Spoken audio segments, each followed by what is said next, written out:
Back in the saddle. I gotta double check here. Is this thing picking up my voice alright? Should be. I think that's good to go. Gotta double check this too. Let's take a look at that.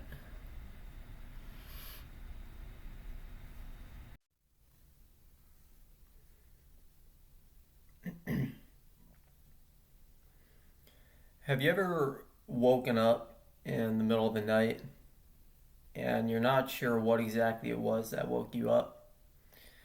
Honestly, a lot of you are probably so familiar with that it's a pretty cliche term by now. Um, but that sort of was going on at the moment, at least analogously speaking. I mean, I'm here recording on my phone because I sold my camera. I was not planning to do another YouTube video. And speaking of which, I just ran out of storage. I guess I should have checked it on there. Not even going to edit that out, just let the blip roll. But either way, I've got so much stuff like recording stored up on my computer on my phone. I'm not going to be able to do the full video like this anyways. I'm going to end up going on pure audio here in a minute, but I figured I'd at least just start this off with some video rather than just doing a regular black screen like I normally do. I'm sorry, by the way, that I'm recording in portrait mode instead of landscape. But anyways, we'll make do. I'm just living modestly right now, so I'm sorry my production quality is even lower than it normally is, as if it wasn't already low enough. But I at least just wanted to, get on here, be a little bit more personable instead of just doing the pure blackout audio. Show you that, yeah, it's not like I've been mangled up by a lion or anything like that. I'm fine. um, but I'm honestly not even quite sure what I want to talk about. There are some videos already that I have where I ramble quite a bit. There's definitely going to be another one of those because I really kind of just have to collect what exactly it is that I'm trying to do here. So this is going to be one of those dances where you learn as you go because I really just got to kind of think this through. But we'll figure it out together, right? Guess that's what we'll do. But anyways, I know this has been short. I guess I'll go ahead and just black this out for now, and we'll just continue on here. Just might as well get a drink of water real quick before I start.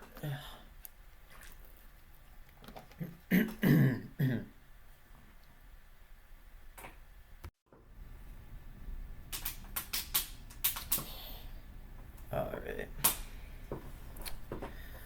So, like I was saying, this is going to be a little bit more of a ramble, a little bit more self-centered again, in the sense that I'm kind of just talking a bit, extending off of some updates on myself. So I know I already have quite a few of those types of videos here on my channel, so hopefully it's not too annoying to have another one of these self-centered ones. In the midst of everything that's happening across the globe right now, I ideally would have preferred to have been doing one of my more comedy skit type videos that I randomly post here and there. I think I've only got one posted up on the channel right now. The other ones, they're not deleted, they're just unlisted with the rest of my videos. I can post those again. It's just kind of unnecessary since it's not content based videos, or they're not content based videos. But yeah, like I've done those before. I would have preferred to have a more kind of carefree, non-rigorous or unrigorous, just sort of pure humor tone. Because, I mean, there is value to that as well. Obviously, not everything needs to be so analytical. I even tell a lot of my friends that,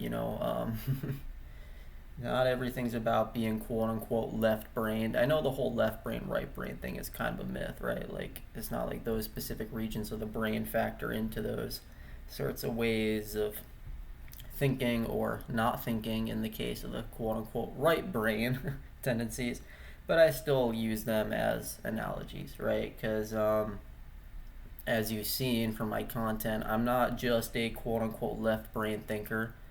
I do explore very deeply into quote-unquote right brain stuff and all sorts of other stuff, which is just sort of wacky and nonsensical and pure gibberish, all that fun stuff. Like a fun house. But yeah, so that's why I like to do a lot of random stuff like that, because there is value in that. And so I was hoping to kind of go that route with it. But no, I think given how I am right now and given what's going on, I figured this would end up being a more rigorous video. Not just focusing on myself, but kind of analyzing myself and then building off from there, tentacling out to everything else. Tentacling, is that a word? I don't even fucking know. Tentacles stretching out from that center to everything else. Kind of rambling through all the various topics that way in a sort of loose fashion. No tight or tidy manner of organization here. So, like I said, it's that feeling of just having woken up in the middle of the night. Picture me just getting up out of bed, walking into the kitchen. You're sitting in there, just dark, lights off, nice and peaceful, very soothing atmosphere, and I'm just gonna sit down with you and have a talk. It's that sort of a vibe, right? It's nothing. It's got to be really hyper technical. Doesn't have to be any sort of specific way. I guess in that sense, it is, oddly enough, kind of like a comedy skit. No strict format to any of this. Speaking of which, my entire life I've kind of been recognizing, and of course I am talking about my Ethan life. I'm not talking about the condition or the experience that I go over, this sort of endless or beyond endless, for lack of better terms, experience and condition that I've always had. No, I'm just talking about this sort of personal life of this person here talking into the microphone right now. I've kind of been recognizing that this entire life has pretty much just been one big allegory. Not in the sense of not being real. No, I don't mean that. It's independent of that. Whether it's real, whether it's illusory, does not matter. It's metaphysically independent, like that term I've often used in the past. So whatever it is, it's an allegory. That does not mean that it's not real.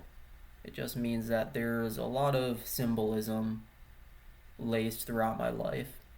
Why, would you ask? I mean, is it that the universe throws out symbols? No, I don't believe it's that. I think, our human minds are obviously capable of abstract thinking. We're obviously capable of recognizing symbols, recognizing meaning, recognizing patterns, recognizing regularities, and extrapolating meaning out of those patterns and regularities. And I think there's just something about my Ethan mind here. This very weird, odd brain that I'd have. I think there's just something about it that extrapolates a lot of various patterns and symbols. And so once you have a life or a story that's heavily laced throughout with a bunch of symbols, well, what kind of story is that? It's an allegory. So that's what I mean when I say that I think this entire life has just been one big allegory. It's not a dissociative phrasing. It's independent of any of that, as I keep saying. It just means that there's a lot of symbols that kind of interconnect. I don't think they're necessarily inherently there. I think it's just the mind finds those relationships, right? It's not that the symbols are in the universe. It does not need to be some sort of spiritual or new agey claim. No, I don't think they're there in the universe inherently, like chakras or horoscopes or any of that. No, I think it's just simply a relationship that happens between the mind and the thing that the mind is looking at. I think obviously those relationships are in of themselves a kind of interaction or a kind of pattern, and so the more of those you have, the more symbolism there's going to be. For example, there's one recurring dream. It's very symbolic. It was a recurring dream that I had for months in a row, not every night, but if I'm remembering correctly, it was either every other night or a night once a week for every other week. But yeah, it went on for months. When I was about 3 or 4 years old, if I'm remembering it correctly, because I think it was like 2001, after I would have turned 3, probably into 2002, before I turned 4, maybe after I turned 4 as well. So yeah, like 3 or 4 years old. And it was a recurring dream back then, but it started to kind of come back now within, has it been the past year, maybe even the past couple years? I mean, 2024, 2025, they both years went by so fast. I honestly think it probably started in 2024, and it just feels like it only started last year because those years just went by so fast. And it hasn't even really been recurring just as a dream. I mean, even just during the day, I'll get visions of it, so it recurs just as a daily thing.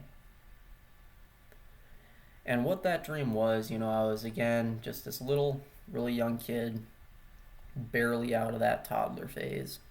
Um, this was when my family was still living up in New York. We had a little road on our property that connected from our house back to a barn that we had back there. And I would be standing on that little gravel road, at least from what I remember, it was gravel. Standing there alone outside. It'd be a cloudy day. Of course, I was asleep at night when I was having these dreams, but in the dream, it was daytime. Cloudy, overcast day. A bunch of clouds, kind of looking like it's gonna rain soon. It's not like the clouds are all gray. They're kind of like white, but transitioning into a gray. So not exactly a storm cloud gray yet, but they're like a heavy white, right? So you think of storm clouds, they're like a heavy gray. These weren't gray yet, but they were kind of like that heavy white, transitioning like a storm's about to come in. And one of those clouds, this really big white cloud, was open at the bottom, and I could see inside the cloud. It was hollow inside, which I remember as a kid that freaked me out. Not in the sense of fear, more so just intimidation, like a combination of intimidation and peculiarity. I don't know why it was freaky. I don't know why it was intimidating. I think it was just something about the fact that there's this really big cloud and it looked more like a structure than a cloud.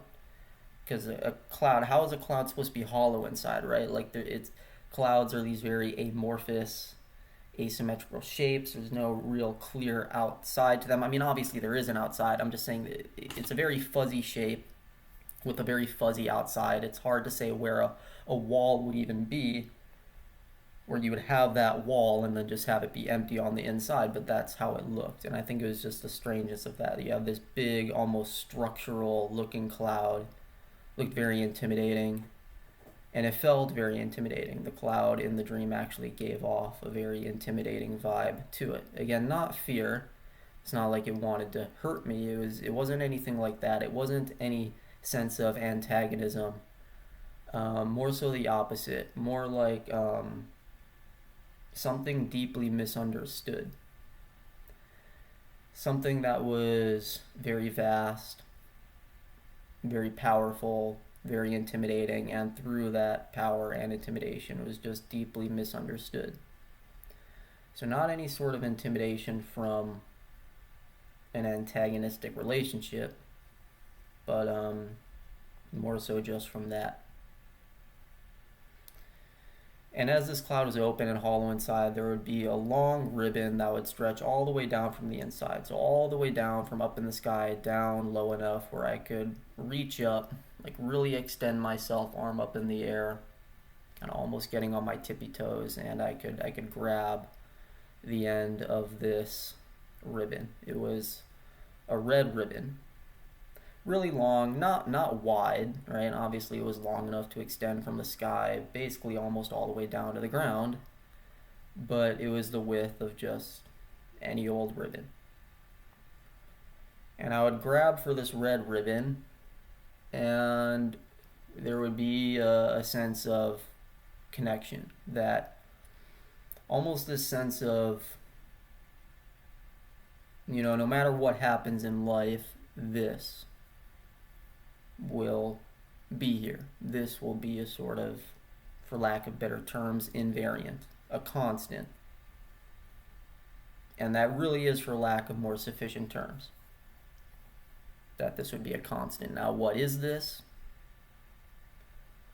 Well, it would take too long to say, so I'm just going to say it more so as, for any of you listening who have heard about kinetic studies, it would be like that stuff and various connected stuff. For those of you who don't know what the hell I'm talking about, don't worry.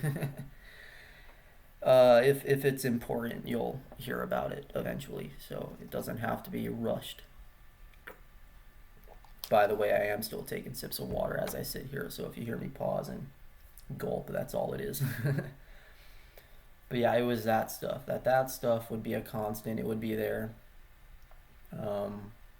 Almost like a marriage, no matter what happens between you and other people or other events or other things or other circumstances in your life, you have that bond. And so this was a bond that I had, that this cloud, that this red ribbon symbolically represented in the dream. Again, was that a symbol that was there inherently in the universe? No, I don't think it was. I think it's just more so the fact that, I've had these tendencies throughout my life to work with that sort of stuff, like the kinetic stuff and all that. And I think naturally when your mind has certain tendencies, it conjures up certain kinds of experiences. And I think this dream was a kind of experience that had that tendency wrapped up in it. And then, like, once again, our minds recognize patterns. From patterns emerge symbols, and so I think naturally I discovered this tendency through that dream, and so the dream became a symbol. I don't think it needs to be anything more than that. Yeah, sure, it could be. Again, I'm going to be metaphysically independent. Maybe the universe is some sort of hypersymbolic thing, but my point is I don't need to believe in that in order to find value in what's going on here. Symbols don't need to be inherent.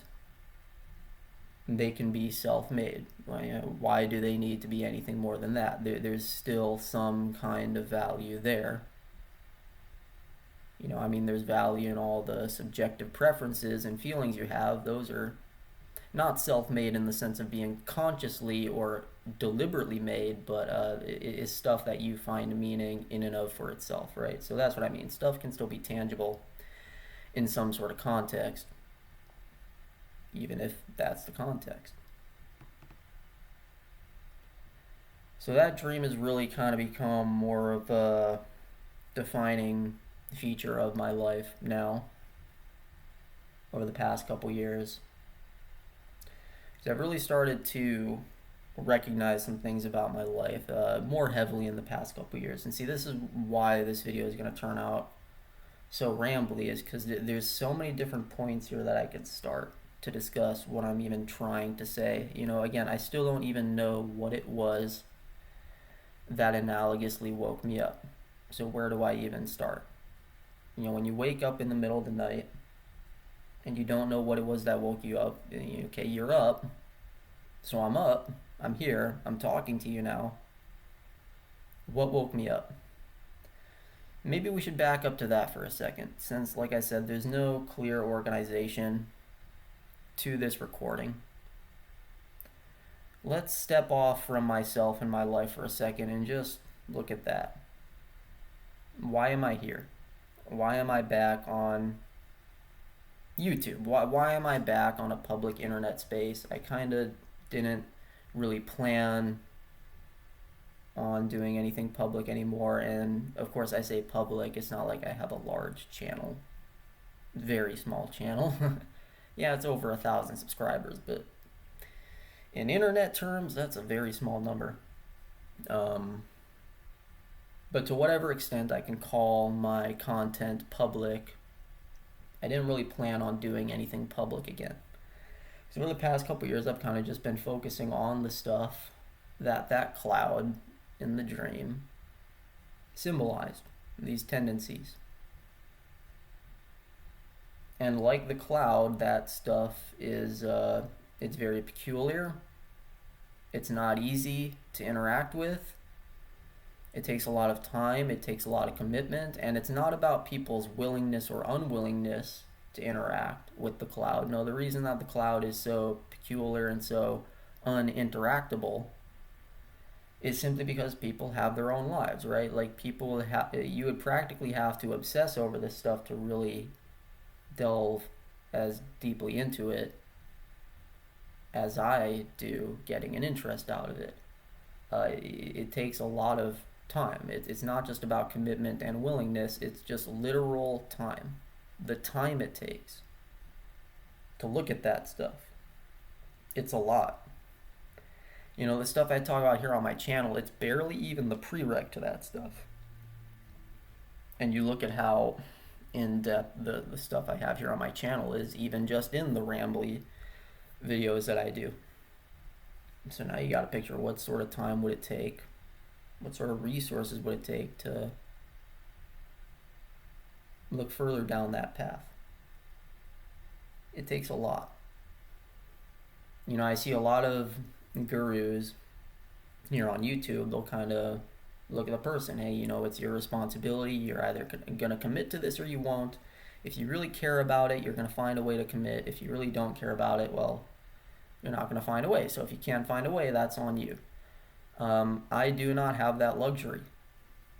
I do not have that luxury to speak that way, because in my case, it's not just oh, well, if you can't do it, that's tough. That's a you problem. No, it's not a you problem. It's not even necessarily a me problem. It's more so a me problem than a you problem. But even more than a me problem, it's an it problem.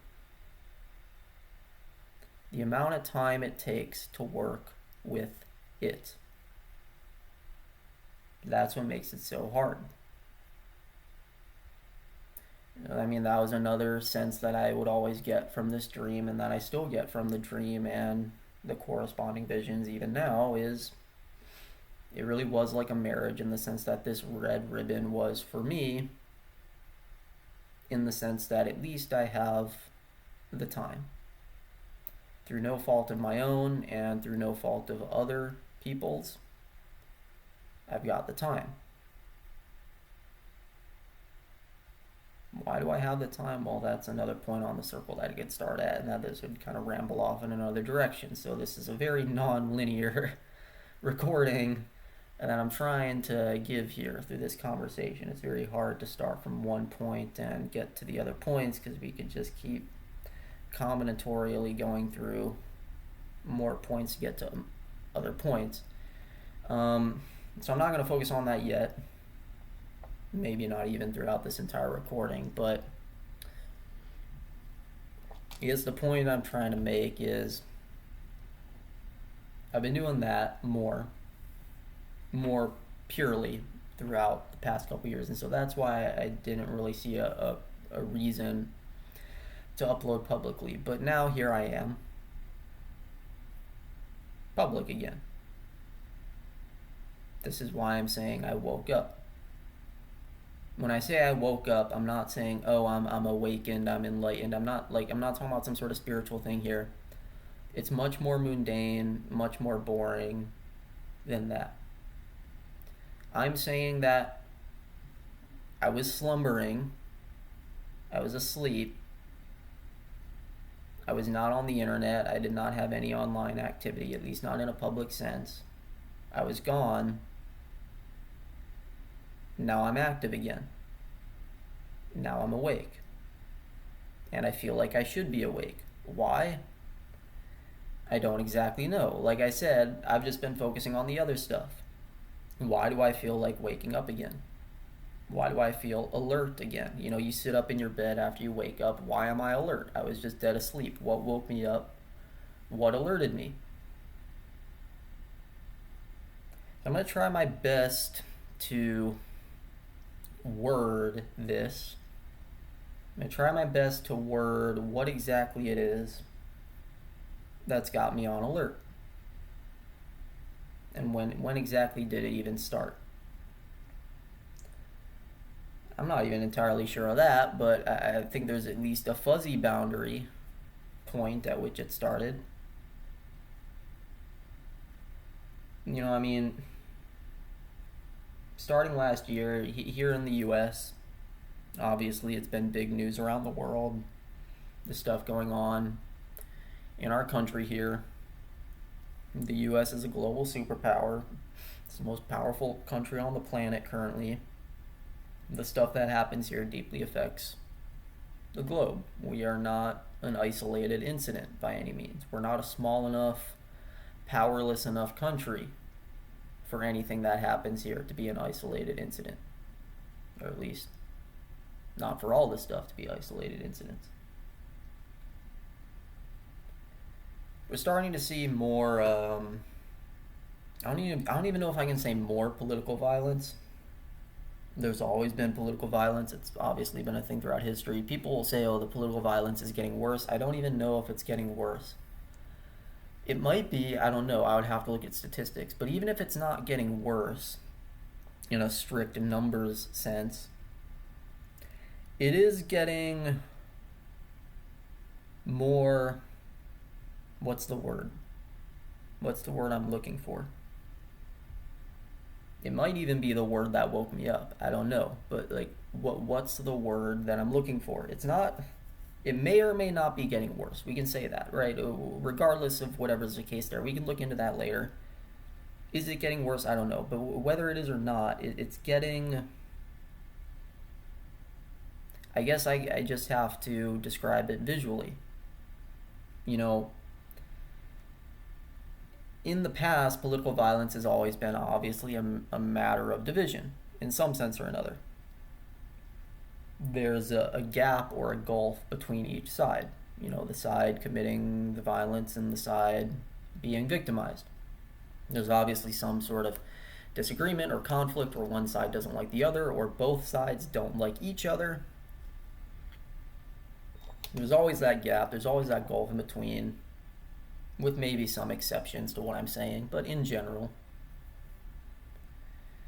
And so the political violence can get worse, or it can get a little bit more subtle, but to whatever degree it's there, it's going to have some sort of gap or some sort of something in the middle.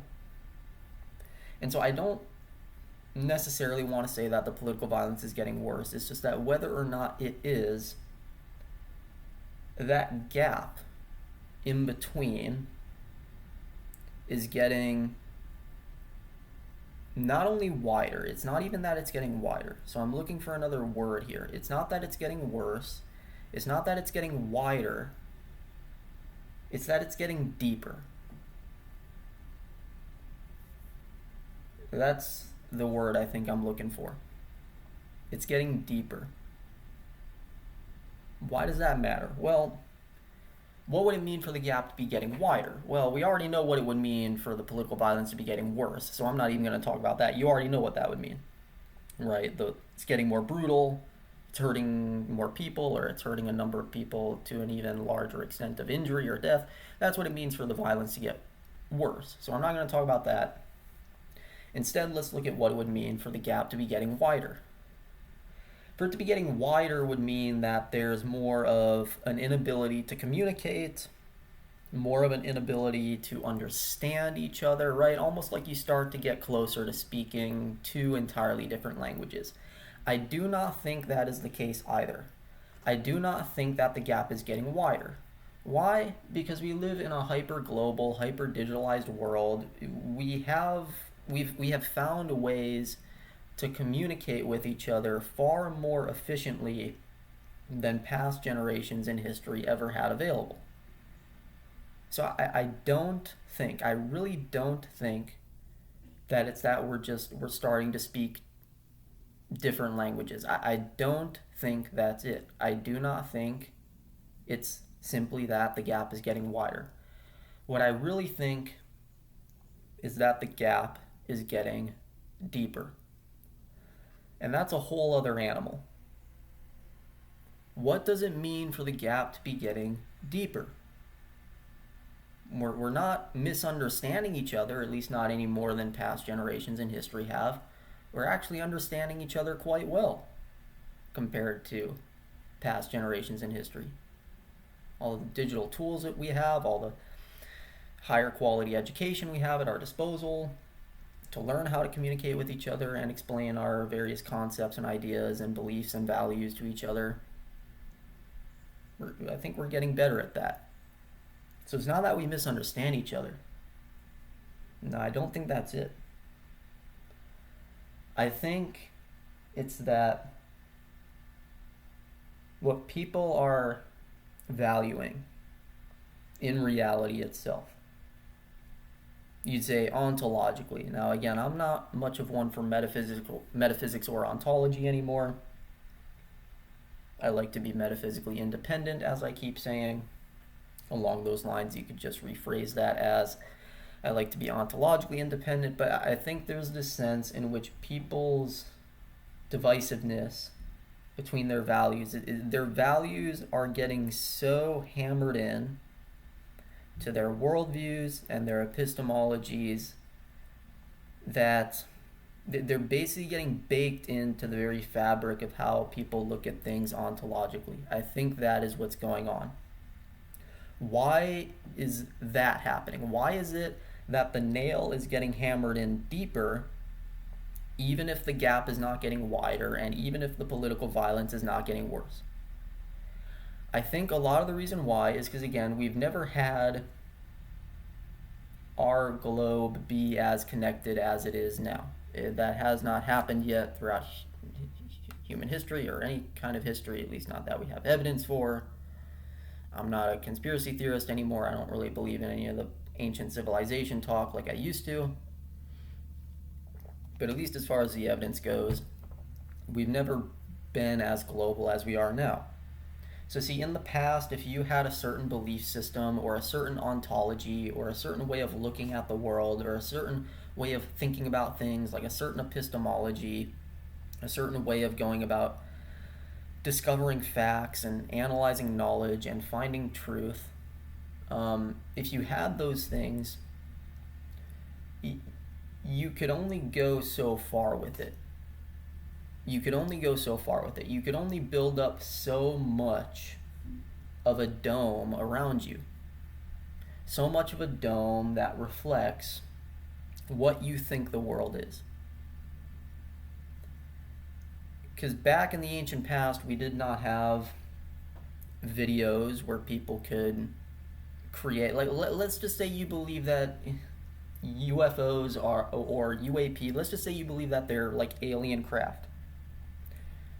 Back in the ancient past, people didn't have, if some ancient person saw a UFO in the sky, they didn't have video editing to make it look like an alien craft or this or that, right? Like, they didn't have something there to create this Truman Show type dome where if you really believe that there's aliens up there, you could really convince yourself that it's aliens up there.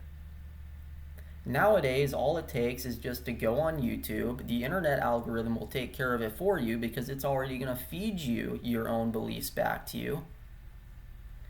If you believe that it's aliens, guess what? You're going to start to be fed videos showing you that it's aliens. Are they aliens? I don't know.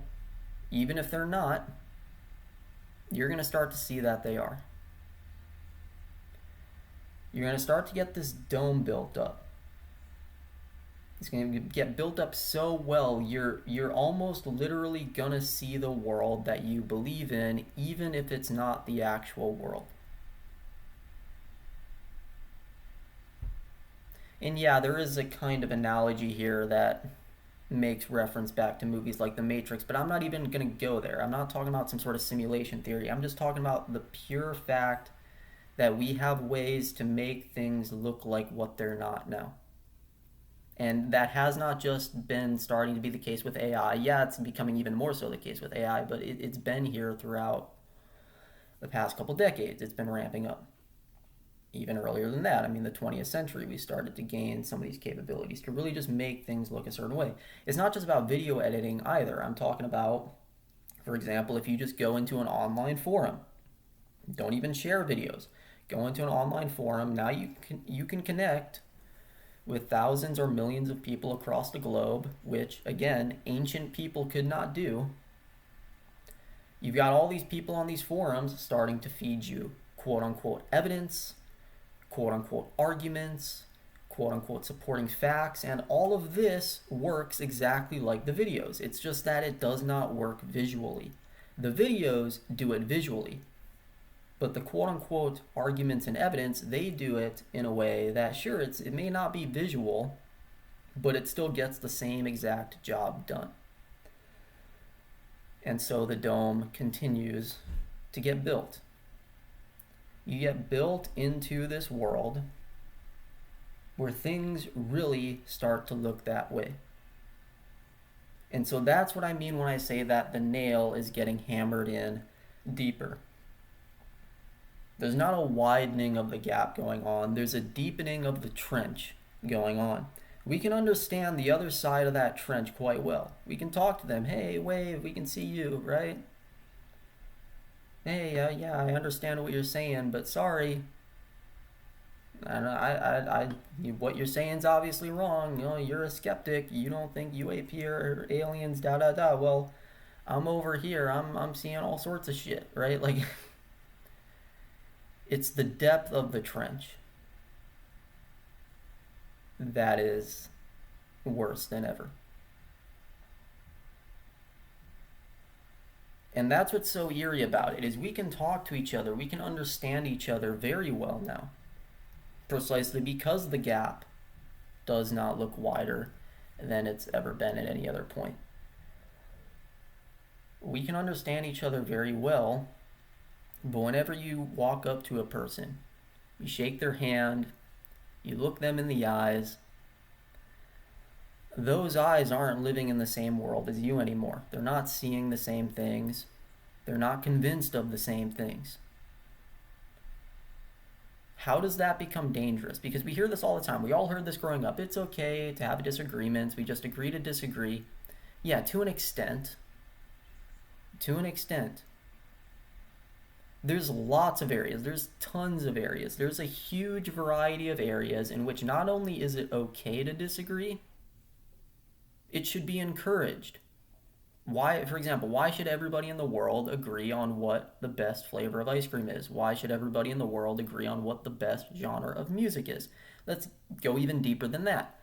Why should everybody in the world agree on what the most beautiful kind of art is? Isn't the world more beautiful and more colorful and more exploratory if there's tons and tons and tons of different ideas and views about what beautiful art is? Look at all the art that gets created out of that.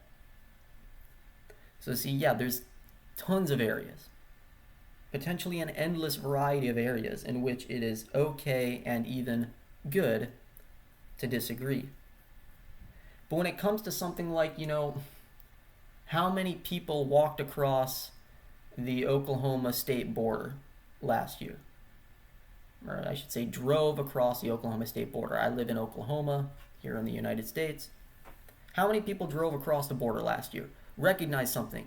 There is a fact there. There is a literal number of people that drove across the border last year. If we're talking about 2025, there is a number. Sure, maybe it's extremely difficult or almost impossible to find out the exact number, but there is a number. It exists. There is a number of vehicles or people or whatever that drove in and out of my state last year. There is a number within that time range, within that 365-day range. Sometimes I misspeak in videos. I hope I just said 365 and didn't make myself look like a fool. But within that 365-day range, there was a number. There was. That's a truth. It may not be some sort of deep truth that we would think of as some sort of universal truth or some sort of ultimate truth, but there is a truth there. There is a number. It happened. It physically happened. Even if you want to get into all sorts of wacky metaphysical ideas like last Thursdayism, like maybe the universe was just created last Thursday and so there wasn't any sort of last year, there wasn't any 2025. It doesn't matter. The effects are still here, right? All that does is it just changes the nature of what the past is. Where he's now, instead of the past being some sort of timeline that literally happened, now it would just be like a toolbox of effects that, like, okay, we have all those effects here now, right? Like, there's still the effects of 2025 lingering on this moment now. So even if you want to say, oh, the past doesn't exist or only the present moment exists, okay, that just simply changes the nature of what the past is. So now, instead of the past being some literally existent ontological thing, it's a series of effects. Okay, there's still items in those effects that linger, right? So there's still a number to those items. So again, we can be as metaphysically independent as we want. There's still a number. Even if there weren't literally people walking or driving across the border, the effects are there. The effects happen every day. There's all sorts of people driving here and there and everywhere. So there are those effects. There are those numbers. The number is there, at least as an effect. It's there. So there's a truth there. There's something there. Why in the hell would we ever consider it okay to disagree on what the number is when there's only going to be one number? There's only going to be one. 500,338. I'm just making up a number. I don't actually know if that's what it is. There's going to be one number. It's not going to be 500,337 or 500,138. Like, no, 500,338. That's it. One number. Oh, but it's okay. Maybe if this person thinks it's 498,000. No, like, why would that be okay? There's one number. Why? This is something I did not understand even as a kid, is why we are in such a state of math psychosis that we would ever consider it a good sign to not be able to know what the number is. Oh, it's okay to disagree. We just agree to disagree. No, that's not a sign of health.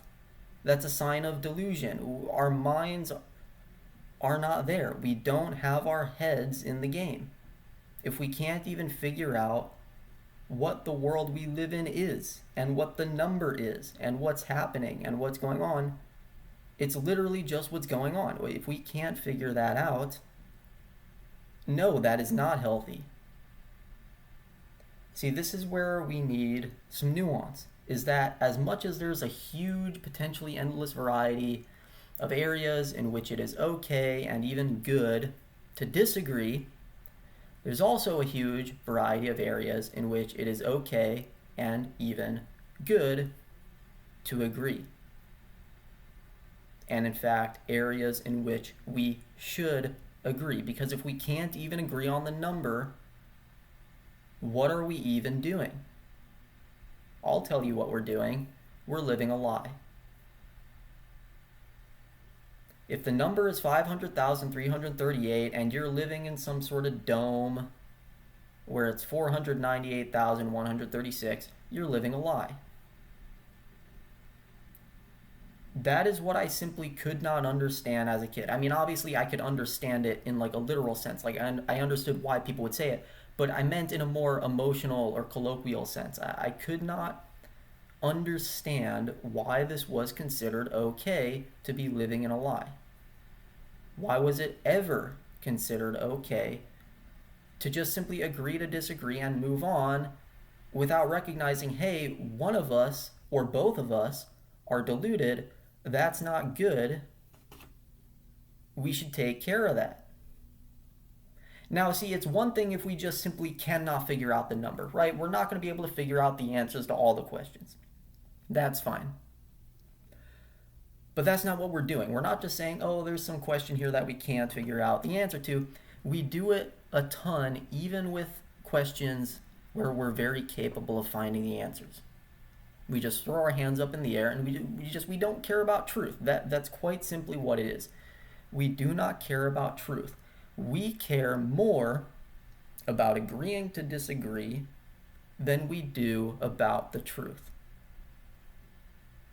And if you want to recognize how deeply hammered into our culture that is, think about this. Think about how socially acceptable it is considered to be to have a heated debate or a heated conversation and to just end it with, well, I'm sorry, I don't see your point of view, you don't see mine, but we'll agree to disagree. Think of how healthy that is considered in our society in general. I know not all my audience watches me lives in Western countries, but even in Eastern countries, there's a lot of this. Think of how socially acceptable that is considered to be. It's almost like a universal value that if you come away from a conversation like that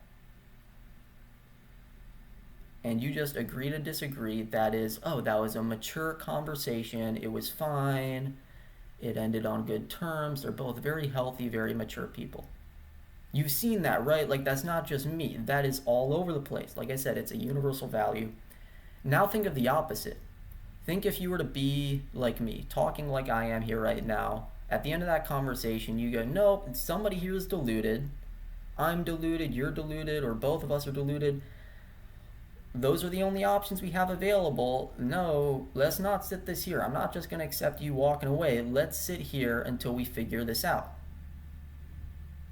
Immediately notice how your brain reacts. Immature, whiny, infantile, right? Immediately. You already know what the social reaction is going to be, even in your own head. I think that is a form of psychosis that we all have. You know, we're human beings, we're fallible, we're not going to get everything right. It should not be shocking to us that there's some tendencies that we have that we need to grow out of. And I think that's one of them. I think very clearly it's one of them. How could it not be one of them? Again, there is a number to how many people drove across the Oklahoma state border. The fact that we would rather stand up from the table, shake hands, be like, yeah, we're just going to agree to disagree, than let's figure out the damn number so that neither of us is living in a lie anymore. That is a problem. That is unhealthy. What does it mean to be unhealthy? It means to not be living in an optimal state of well-being. There's probably some other definitions, but that's a general one that we can work with, right? Okay, what is well-being?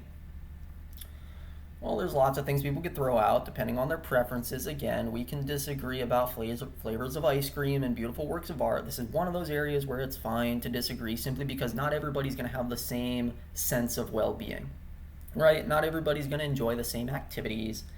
Not everybody's going to find happiness in the same stuff. So well-being can genuinely look different from person to person. That is a fact, like the number of people driving across the Oklahoma state border. It's a fact that well-being can look different from person to person. But think of all the types of things that people would generally throw on that list. Okay, you want to feel happy, you want to feel content, you want to feel fulfilled, you want to not be in pain. So for example, one form of well-being is going to a doctor and getting a surgery to remove something that's causing you pain. I'm not going to go super in-depth or detailed with my example. You get what I mean, right? If there's something in your body that's causing you pain, you go get a surgery, you get it removed. Okay, the removal of that pain contributes to your optimal well-being. It contributes to your health. Okay, if lack of pain or presence of pleasure or presence of happiness, if all this stuff can be considered forms of well-being, then why can't alignment with truth be considered a form of well-being? Because as I was just saying a couple minutes ago, there's different preferences for what can be considered well-being. And I think most, if not all, people want to know the truth. At least to some extent. I think most, if not all, people want to know what we're living in. What is this? What is this? They want to know that, just like they want to be happy, just like they want to not be in pain. Knowing truth is very arguably a form of well-being that I think most, if not all, people would put on their own preferred list of well-being. And every time we simply stand up from the table, shake hands, say, oh, we're just going to agree to disagree, we are forfeiting any satisfaction of finding what it is we want. In this case, finding the truth. We are forfeiting our own well-being. And what is health? Like I said, optimal well-being. You are not optimizing your well-being. You are literally choosing to be unhealthy. It's almost like choosing to injure yourself when you don't even want to injure yourself. If you're sitting there banging a hammer on your leg, breaking your leg, not because you want to. It's one thing if you want to, right? A lot of people would look at that and go, "Oh, that person's crazy." They're just like, why the hell they're breaking their leg? Some people genuinely, as odd as it sounds, do find fulfillment in that stuff. Yeah, it looks weird.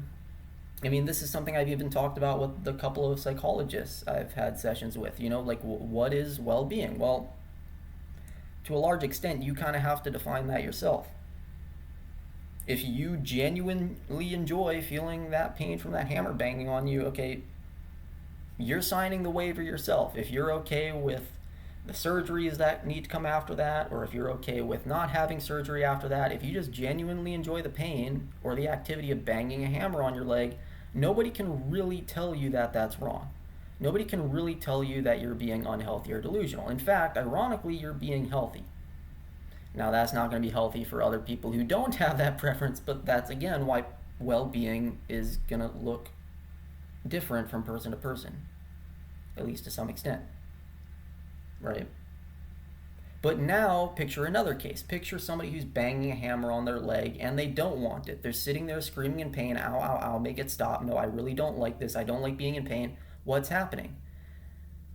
They either have some sort of mental condition going on that's making them bang the hammer on their leg when they don't want to, or their arm is swinging the hammer in some sort of way that they don't have control over. Right? Like there's something that needs to be taken care of. Like what sort of mechanism is causing their arm to just swing the hammer against their will?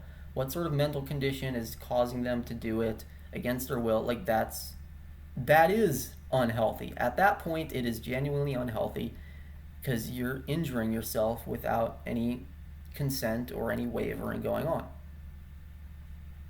And yet, ironically, that is more reminiscent of what's going on every time we just simply agree to disagree about facts. We are forfeiting our ability to find out what is going on here, even though, again, most if not all of us want to find out what is going on here. So we don't want to be injuring our legs, and yet we're injuring our legs. That's a problem. That is unhealthy. That's why I, quote unquote, could not understand this even as a kid, because it looked so obviously unhealthy to me. Again, it is healthy to disagree on tons and tons and tons of stuff. But we don't need to disagree on everything. I don't know why our culture has this sort of tough and rugged attitude where disagreement is like the ultimate. No, truth, at least for most if not all of us, it seems like it should matter more than just simply disagreeing. Because if all you're valuing is disagreement, then all you're valuing is unnecessary conflict, unnecessary debate, unnecessary heated discussions. And I'm saying unnecessary for a reason, because if you're having debates and heated discussions to actually work together and find the truth of what is going on here, that's good. That's productive. That's healthy. But if you're just going to do it with, we're just going to have a debate, and then like maybe I won't convince you, maybe you won't convince me, maybe we won't find anything. If you're not there to find anything, then what are you doing? You're just expelling hot air out of your mouth. Pretty much literally, right? Your body temperature is just getting expelled out of your mouth. Why are you there talking, arguing with each other, if you're not going to find anything? And see, here's the other thing. People also tend to think that the truth is always going to be in the middle. Like, oh, okay, well, sure, Ethan, we can get along with what you're saying, but that means that both sides have to give some slack, right? Like if both sides enter a debate, if there's, for example, two people in a debate, like a standard debate, both sides are going to have to give up something. Okay, in a lot of cases, yes. Not in every case. Here's the thing about believing that the truth is in the middle, is that if the truth is always in the middle, then that means that it's in the middle in every case. And if it's in the middle in every case, then that means it's in the middle, even in the case where both sides being presented to us are, on the one side, truth is in the middle, and on the other side, truth is not in the middle. So now you've got to find some middle ground between the middle and the non-middle. How the hell does that work? It sounds like a contradiction. Ironically, it's not. It just means that sometimes the truth is going to be in the middle, and sometimes the truth is not going to be in the middle. That is precisely how you middle ground the middle ground itself. If you genuinely believe that the truth is always in the middle, then you genuinely don't believe that the truth is always in the middle. It's a position that deconstructs and discards itself. If you genuinely believe that the truth is always in the middle, then you believe that it's not always in the middle. In some sense, it does get a little bit contradictory there, but it's a benign contradiction. There is such a thing as benign contradictions, even in standard academic logic. It's possible. There's benign circularity. That's just one of them. So yeah, in some debates, truth is going to be in the middle, which requires both sides of the debate to give up something in order to find that middle ground, because neither of them is 100% correct. Unfortunately, though, there are going to be debates and discussions where one side is just right. They just understand the topic. They've mastered it. Sorry, you don't understand shit. It happens. It exists, right? Not every topic is some sort of endless exploration. I've used the example of learning a backflip since I used to be a gymnast, right? There is a point at which you've just learned a fucking backflip. Like, it's not some sort of endless pursuit, like, oh, you need to keep going. Like learning a backflip is not some sort of infinite, eternal activity. There's that first time where you just land a fucking backflip. You've got it. You're good. You know how to do a backflip, right? A lot of topics are that way. Not every topic is some sort of infinite, endless, eternal pursuit where, oh, I know some of it, but I don't know all of it. Like, no. There are some topics in which it's possible to just achieve mastery and be done with it. Like, you've got it nailed, you're good to go, that's it. Some debates are going to involve topics like that, and some debates are also going to involve a person who has landed the damn backflip. And if you haven't landed the backflip and you haven't mastered the topic, sorry, you're going to have to give up a lot of stuff, if not give up everything, and they're going to win. You live to fight another day. What else can I say? No rhyme intended. But see, that's the thing. You know, there's all those phrases of, well, some days you're the windshield and some days you're the fly, or some days you're the hammer and some days you're the nail. Guess what? That person who just won the debate and swept the floor with you because they mastered the topic and you didn't, guess what? There's other topics they haven't mastered. There's other disciplines where they're going to get their ass handed to them, and they've got to be able to live with that too. You cannot just walk away from every debate knowing that the other side lost something too. Sometimes you have to be willing to swallow a loss that is so painful that you're the only one up on stage who had to give away anything. That is the hard truth. And I think one of the things that woke me up is that I see almost nobody willing to sit there on stage with the spotlight on them, giving up stuff even when the other person doesn't have to give up anything. Can you sit there in the spotlight and admit you were wrong even if the other person does not have to? Can you do that? And like I said, this recording of mine here, it's going to be a little bit more self-centered, and one of the reasons it's going to be more self-centered is because I am going to virtue signal quite a bit. I already kind of virtue signal quite a lot in my videos. I can be a very smug person. I'm going to virtue signal this. I've shown an ability to do that. I could only speak here in this recording in a non-hypocritical fashion if I had already shown an ability to do this myself, and I have. Do you know how many of my beliefs I threw away on this channel? I actually tabulated it. I looked at the whole list of topics that I believed in throughout my entire life. I looked at the whole number, the whole list. What number do I have? And I looked at how many of those topics I threw out and how many topics stayed. Guess what the final percentage was? 7.9%. I didn't even make it into the double digits. And guess what? Like I said, I've visited with psychologists. They tell me that, luckily, like I said in the past, they haven't found any mental condition I have, but I'm still open to maybe I do and they just haven't found it.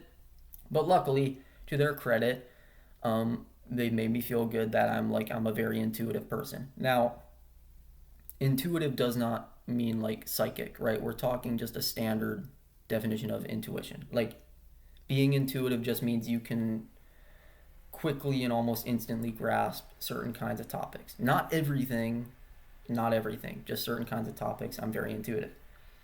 If I'm a very intuitive, sort of like top percentile person in terms of intuition, according to what these psychologists say, and I left the arena with only 7.9%, sorry, you're fucked.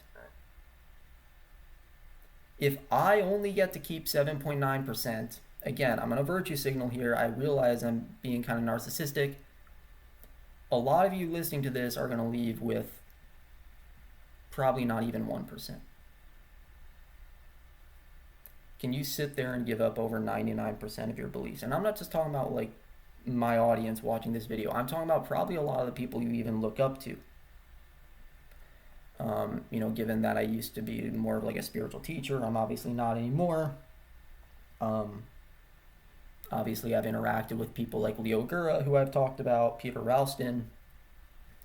I'm saying even they're the kind of people that would have to give up more than 99%. Now, does that mean I'm the only person who does not have to give up over 99%? No, not even close. There's other people who I look up to. I do not look up to the Leo Guras or the Peter Ralstons anymore like I used to. I do have a list of people that I look up to now. It's just that almost nobody knows who they even are. See, when I was a kid, my family, they're very conservative, so they would always listen to people like Glenn Beck and Rush Limbaugh, so I would listen to them too. I'm obviously not conservative anymore. I'm much further left, so far left that you can't even really call me a leftist. And no, I'm not some sort of Soviet apologist. I'm not some sort of authoritarian leftist. I understand all the corruption and corrupt control that went on in the Soviet Union and in that still goes on in certain countries like China. Yeah, they have their positives too. I'm not saying those countries are all like 100% negative. No, they have areas where they're doing much better than democracies are, but they also have the horrible, corrupt authoritarianism and all that. So no, I'm not being an apologist for them. That's not what I mean when I say I'm like this hyper leftist who's like more left than leftist. My point is I'm clearly not conservative anymore. I almost don't even think I ever really was conservative. I think I thought I was conservative because I had this image in my mind of what conservatism was and what my parents and my family told me it was. And I was like, yeah, I'm that. But then I found out it wasn't that. Again, I found out the number of vehicles crossing the Oklahoma state border, analogously speaking, and I was willing to give that up. I was wrong. Throw it away. I was horribly wrong. Which is why I ask you, can you sit there and admit you were horribly wrong?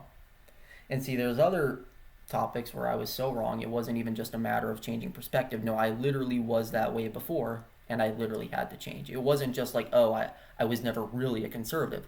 No, I really was a certain way on some of those other topics, and then I really had to throw that shit away.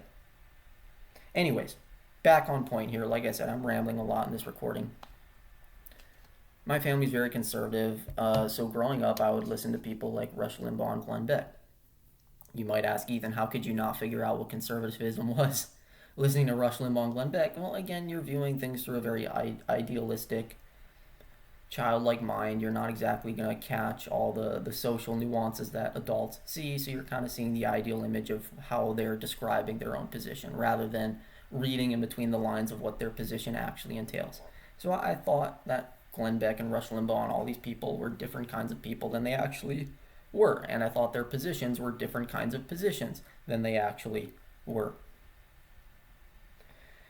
So I used to look up to them, and then I got to college. I started to, go my own way. I was actually still conservative, or again, at least thought I was conservative throughout college. I didn't start to really center myself until after I graduated, and then I didn't even start to become more left-leaning until a year after I graduated. So no, it had nothing to do with quote-unquote college indoctrination. That's not what it was. I didn't even start to change my political views.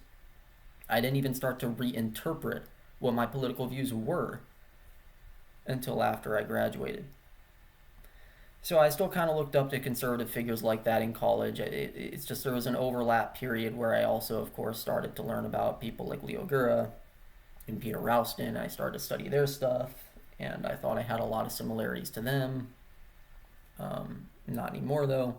So there's been a whole trajectory throughout my life of people that I would say I look up to. Not in the sense of adopting stuff from them. I've always had content of mine that's very original and very much my own. So even back when I did look up to Glenn Beck, I had a lot of stuff and a lot of ideas and a lot of material that had nothing to do with Glenn Beck. Same thing with Rush Limbaugh. I had a lot of stuff as a kid that had nothing to do with Rush Limbaugh. You all have seen my older videos that are now unlisted. I had a lot of stuff that had nothing to do with Leo's views on actualize.org. Had nothing to do with Peter Ralston's views at Chang Shin, right? So when I'm saying I looked up to these people, I did not mean that I was like in complete alignment with them. I meant like they had stuff that I admired in some areas where I recognized my weaknesses and like, okay, I could grab something from them there in those areas. But then in other areas, I had my own strengths where I did not need to listen to those other people. I still have a list like that. I still have a lot of people that I look up to where, yeah, my stuff doesn't have anything to do with what they're doing, at least not my original stuff, but on other topics where I do not have skill and I do not have expertise of my own, I learn from them. Again, some days you're the hammer, some days you're the nail, some days you're the master, some days you're the student. Can you be okay with that? Can you be okay with that sort of humble pride? You can live the pride of knowing and being proud of what you're masterful in, while being able to walk next door to some other topic, sit down, shut up, and listen. Can you make that transition easily? Stand up at the front of one room and demonstrate your point that you have skill and expertise on, and then immediately walk over to another room, into another discussion about another topic, sit down, be silent, listen, and learn. Can you flip that switch? In my mind, there's very few things more valuable than that. I like to be able to flip that switch. So for example, if I'm speaking about the kinds of topics that I like to speak about on this channel, I'm very much going to stand my ground, not just in the sense of being stubborn, but I'm going to demonstrate my points so that you can see them rather than just having to listen to my words. But then as soon as I go over to another topic, like let's just use physics as a random example, I'm not one of those people anymore who's going to sit there and be like, oh, quantum mechanics proves that consciousness creates matter. Like, no. I sit down, I shut up, and I learn. And guess what? I've learned a lot. I've learned that my old views on physics were just incorrect. Completely incorrect. It's good to be able to flip that switch. Am I perfect at flipping that switch? I don't know. I don't like to self-assess myself more than necessary because bias gets in the way. I hope that I'm doing a good job at it. I feel like I'm doing a good job at it, but I try to improve it where I can. So if there's any blind spots that I have or any areas where I can make that switch even better, well, let's just say I hope I find them and destroy them. Gotta try and make that sound more cinematic than it needs to. How many of us can flip that switch? We all need to try to flip that switch. So anyways, point here, since I try to hold myself to this standard of being able to flip that switch, I do have a list of people that I sit down and just listen to. I'm silent, I learn. I don't talk, I don't speak, I don't hold an opinion. 3 words that are completely underrated by our society. I don't know. You need to be able to sit there and instead of just immediately formulating an opinion, say, I don't know. Or a version of that has 4 words. 5 words. See, this is the problem. Our human minds are fallible, right? We can just be dumb. I don't have an opinion. 5 words, right? Let's recount it, make sure I can actually count. Go back to kindergarten level. I don't have an opinion. 3 words or 5 words. Can you sit down and just not form an opinion and just say that to yourself? I've seen very few people who can. I'm going to give you all credit in my audience. I've seen a lot of you in my audience be able to do that. So I hope my virtue signaling doesn't come across as me talking down to you. I admire how well a ton of you in my audience are able to do this. And in other areas, I'm not just going to, toot the horn of my own audience here. I've seen other areas where this is so. But then there's areas like, for example, sorry to give a negative shout out, my family. Nobody in my family, well, except my brother, that's it. Everybody else in my family cannot do this. Absolutely cannot. And I'm talking immediate family, I'm talking extended family. Nobody has that skill. They might say, oh, well, I've done it before. No, not enough. Not enough. You've done it twice out of 100 times. Again, I hate to give just a negative shout out to my family in a video, but I'm giving that as an example here. Twice out of 100 times is not enough. Can you do it 98 out of 100? My brother can do that. Can they do that? No. No, they can't. They don't have that skill like he does. And they should. Maybe they should value learning that skill over learning to just agree to disagree. Right? I apologize again if that comes across as condescending, but like I said, this was set to be a very self-centered recording from the start. Anyways, so this list of people that I can flip that switch on, where I can just be silent, sit there and listen and learn, it's not people you would have heard of. For example, I'll just give one example. God, was it a couple years ago already? Maybe even more than that. Okay, no, I guess it was 2024. I was thinking maybe it was 2023. But I think it was 2024. I went to a physics colloquium with my buddy Franco. He's a physicist. He graduated, did I believe a couple internships for NASA. He's shown me some of the experiments he's worked on. So yeah, I love having conversations with him. There was a physics colloquium at my local university here. A colloquium is just like, a professor gives a talk about their area of expertise. It's kind of informal. They just kind of like rally through it and take questions as they come. So like somebody can just raise their hand and ask a question. It's not really a general audience type of thing. It's basically just a professor speaking to other professors, and maybe some other physics students will sit in on the colloquium. Like there were some other University of Oklahoma physics students and grad students there. I was probably the only non-physicist or non-physics student in the room, as far as I could tell, because again, I just have like an interest in physics. I'm literate in physics. I only knew about the colloquium because Franco told me about it, and we went there together. We sat there in that colloquium. It was about white dwarf stars. It was a couple years ago. I'm trying to remember because I've been to a couple different physics talks, and a couple of them had to do with white dwarfs. I believe this one was about potential for life on other planets around white dwarfs. It was something like that. But anyways, the professor who was going to give the colloquium is some East Asian woman. I don't remember what university she was from. She had not walked out yet. So the lecture, or rather colloquium, had not started yet. Uh, I and Franco, Franco and I, better English there. Franco and I were sitting there in the back, and it was one of those big classrooms that this was hosted in, where it's almost like nosebleeds. You got like a slant to the chairs and tables. So we were sitting at the top in the back at one of those tables, and Franco kind of leans over and whispers to me, and he points down a few rows, a few tables. There's this just modest guy, balding, sitting there in glasses, back turned to us, talking to some other people at his table, and he whispers to me, he points at that guy, he says, "You know, that guy is one of the most intelligent people in the entire world." I asked, "Who is it?" He said, "Dr. Gao. He works here. He's one of the physicists here at the University of Oklahoma."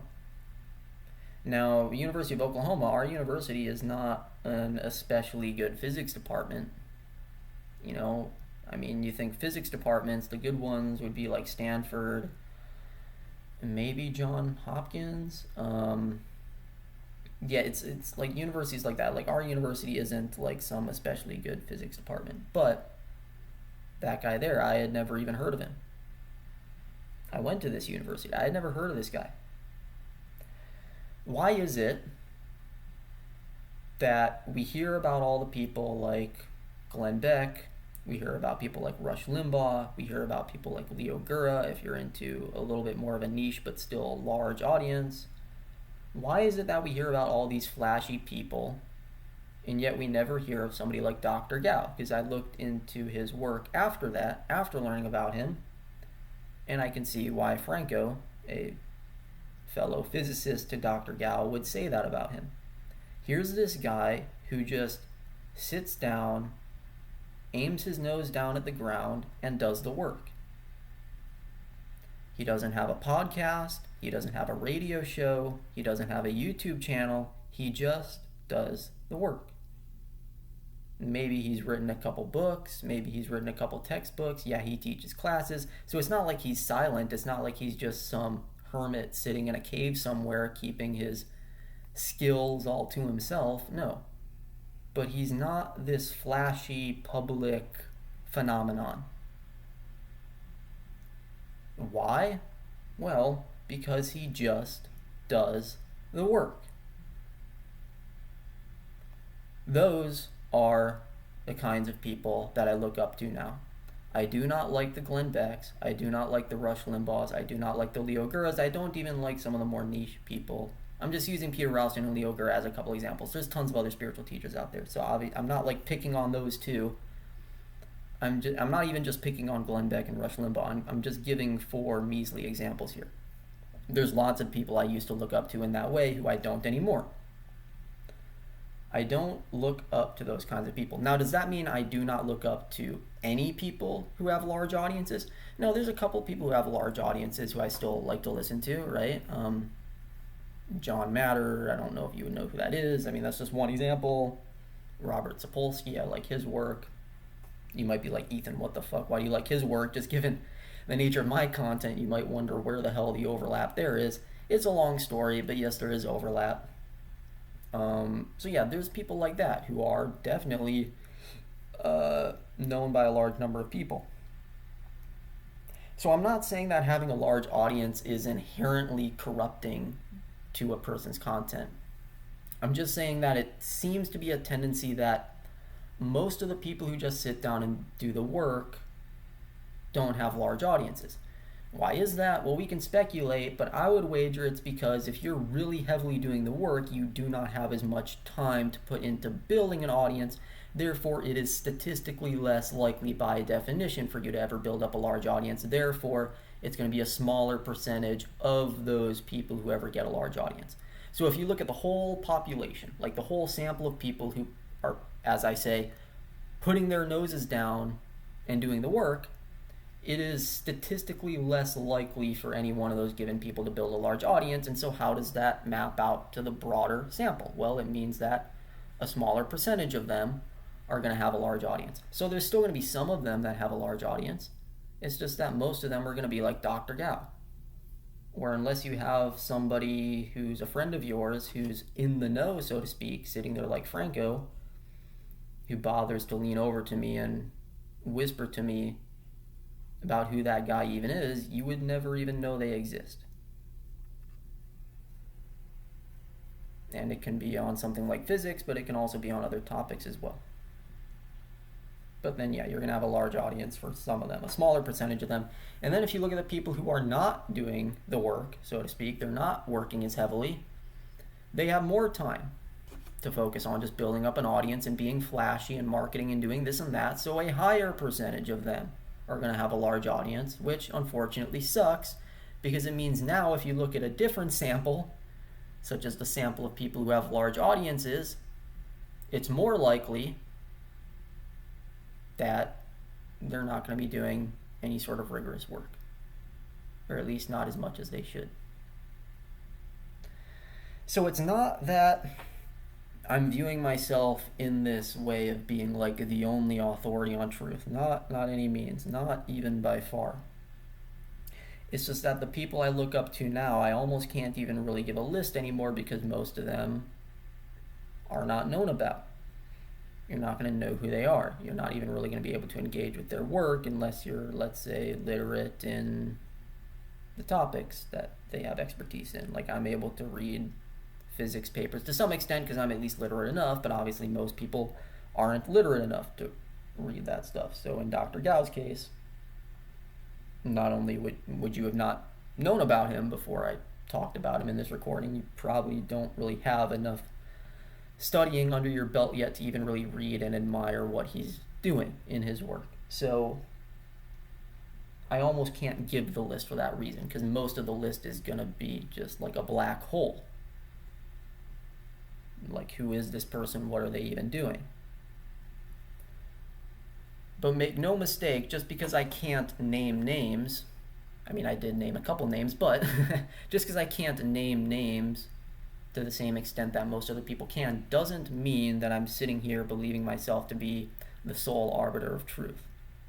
No, I think I have topics where I know what's going on, and then there's all sorts of other people out there who have other topics where they know what's going on.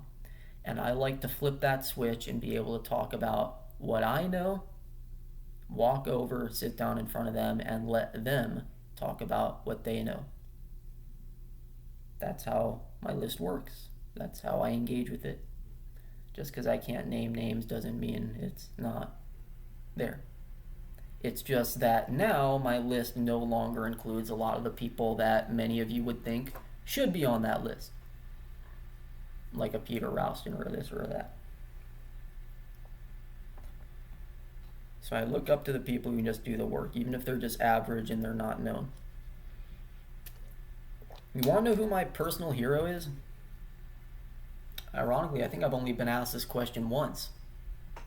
Ethan, who's your personal hero? Do you even have one? Ethan, your work is so impressive. Do you even have one you just look up to yourself? Actually, no, I do have a personal hero. Who is it? Norman Borlaug. Why? He was a guy who found a way to modify crops in such a way where it was estimated he was able to feed enough people to save about 1 billion lives. Now, he did win the Nobel Prize, I believe, in 1970, so he's not entirely unknown, but he's certainly unknown enough where most people have not heard of him when he gets brought up. He's largely unknown. And yet he's probably saved more people than any person or any animal, for that matter, ever has. You know, a lot of people like to look up to figures like Jesus. Oh, Jesus was such a great person, or this or that. No, I don't look up to those kinds of people anymore. Sorry if that comes across as anti-religious, but I really don't look up to these guru-like figures anymore. Even old ones, even ancient ones like a Jesus or a Buddha or any of that. I don't look up to them. I look up to people who do the work, who concretely make a difference. Yeah, Jesus did concretely make a difference, but okay, it was a bunch of abstract beliefs and ideas. Like, what really tangibly changed? Whereas you look at somebody like Norman Borlaug, a lot tangibly changed. Now, I could give more reasons as to what I'm talking about as far as tangible. You might still think that that's not a good enough case that I've made for Norman Borlaug, and that's fine. I can talk about it more another time. But again, he's somebody who's not very well known. So I look up to him in the sense that even if my work is never well known, it still doesn't mean that I can't do the work. And that's been my attitude over the past couple years as I've been asleep, so to speak. Asleep, inactive, not on the internet. I've been thinking to myself that even if my stuff isn't really doing a lot in the public eye, nothing is stopping me from doing the work. So I'm going to put my head down and I'm going to do the work. And again, that's like that cloud. But again, now I've woken up. And why did I wake up? Well, because again, that trench is getting deeper. People are getting hammered in to their views. People are very unwilling to make that switch. People are very unwilling to just give up everything that they believe in, or at least give up over 99% of what they believe in, which is a lot. Still, it basically is everything. Like I said, I kept 7.9%.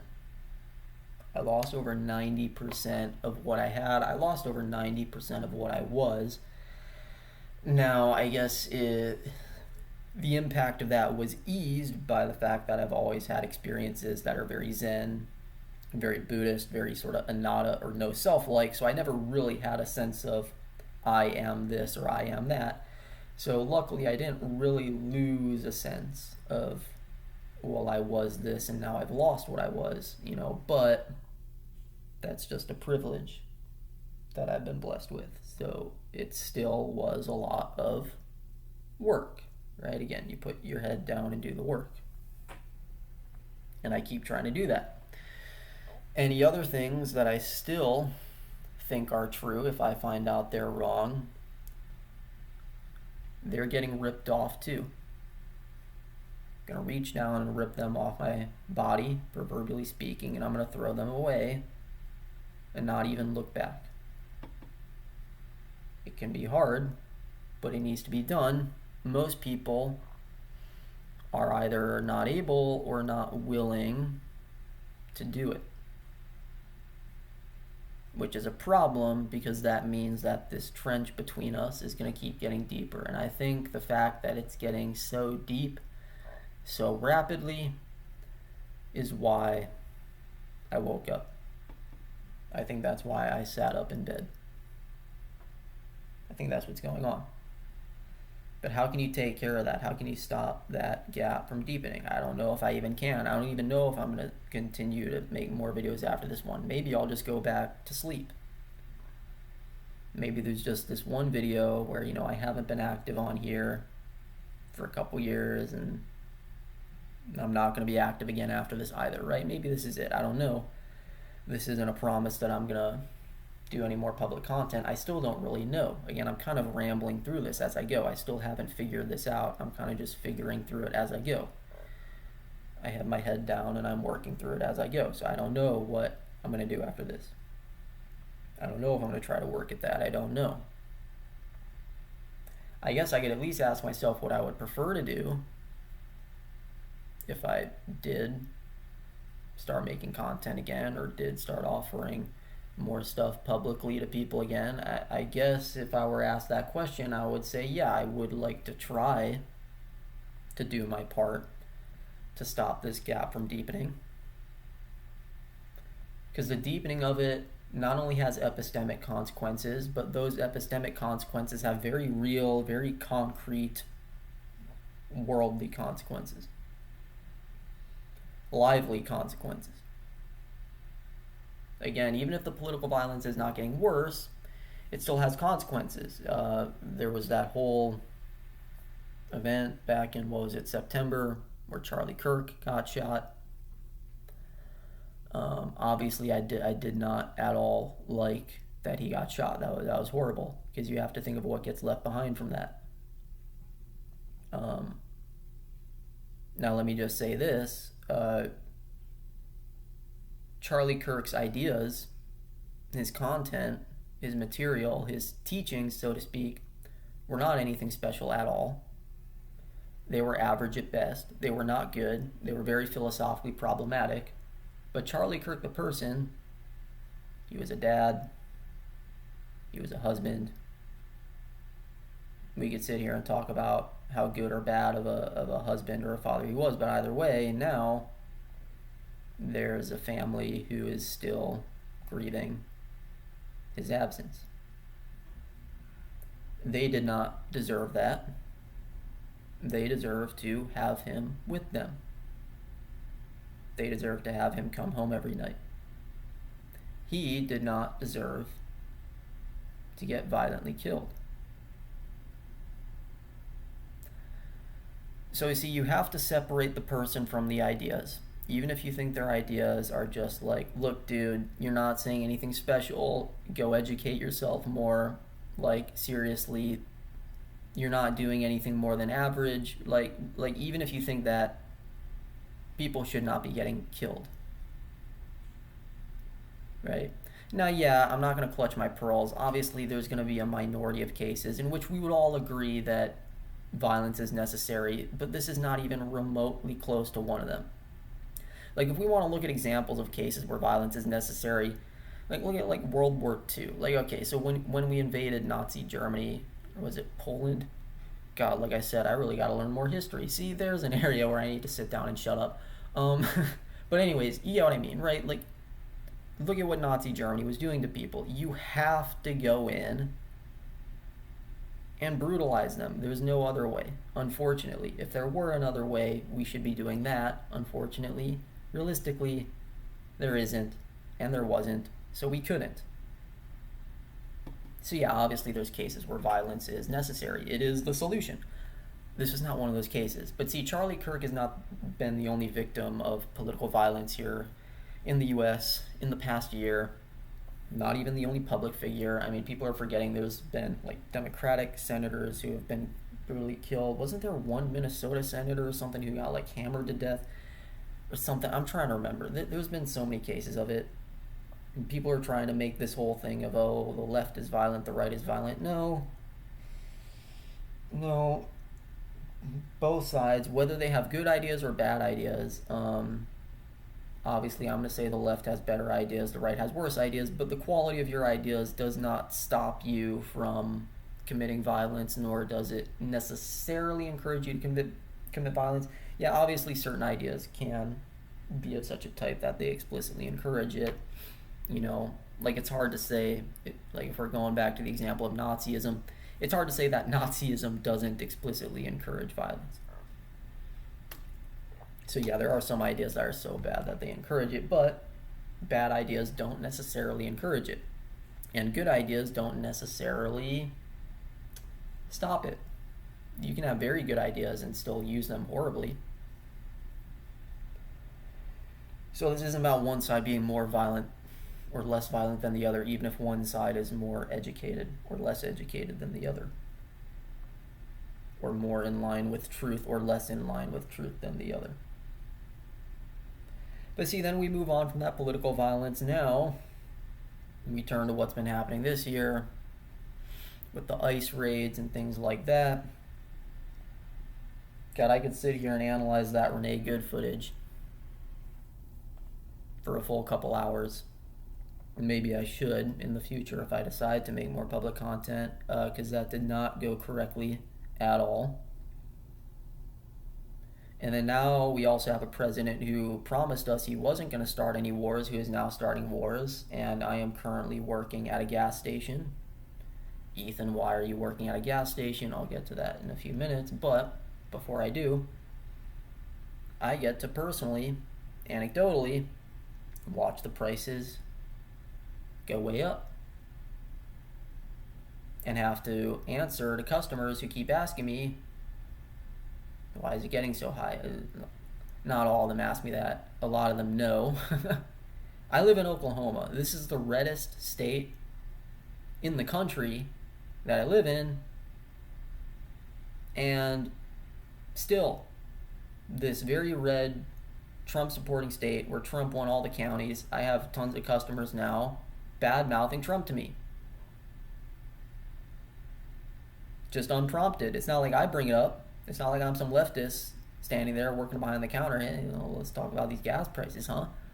They're bringing it up. Very old, very white, very Christian as far as I can tell. Conservative people don't really like how things are turning now. Kind of sucks, right? Why did that happen? Why did they vote for somebody where now they don't like how it's turning out? Unfortunately, it's because, again, that trench is getting deeper. People are getting hammered into these domes that present something to them which is not actually the case. And so when they find out what is actually the case, it's unfortunately a little bit too late. Because now we've got a government who thinks that it's not good to use tax dollars to support people who are physically starving, but it is good to use tax dollars to support a war which, in their own words, is meant to fulfill biblical prophecy.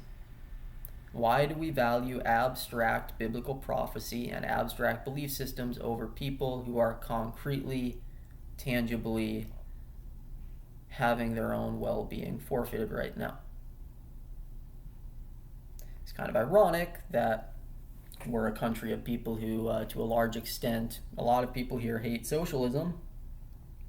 Yet when it comes to funding biblical prophetic activities, all of a sudden it's fine to raise tax dollars and have this whole social program where we're all socially funding in a lot of money to a singular activity. We become more socialistic when it's biblical, I guess, as a country. All of a sudden we're fine with that, but then when it's about being more social in terms of having social safeties or protections for people who are having a hard time struggling to take care of themselves, then it's a problem. And see, I used to think that that's what conservatism was about. I used to think it was like, the firefighter reaching their hand down into the hole, grab my wrist, I'll pull you out. I thought that's what it was. Then I found out it was way too individualistic to be that way, at least on a mass scale. And that was the day that I was no longer really even in the center. It didn't really happen over a single day.